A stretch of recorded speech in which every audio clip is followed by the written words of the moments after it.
যারা গেল ১৫ বছর শেখ হাসিনার আমলে নিপীড়নের শিকার হয়েছেন তাদের কাছে ২৪-এর ৫ই আগস্ট অবশ্যই স্বাধীনতা। আর আপোষকামী রাজনীতিকদের কাছে প্রথম বা দ্বিতীয় নয়, গুরুত্বপূর্ণ হচ্ছে লুটপাটের স্বাধীনতা। কথা বলেছেন জাতীয় নাগরিক পার্টির আহ্বায়ক নাহিদ ইসলাম।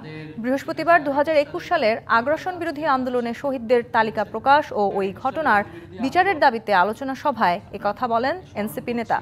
নাহিদ ইসলাম আরও জানান, সংস্কার এবং গণপরিষদ নির্বাচনের দাবিতে ঈদের পর কর্মসূচি দেবে জাতীয় নাগরিক পার্টি।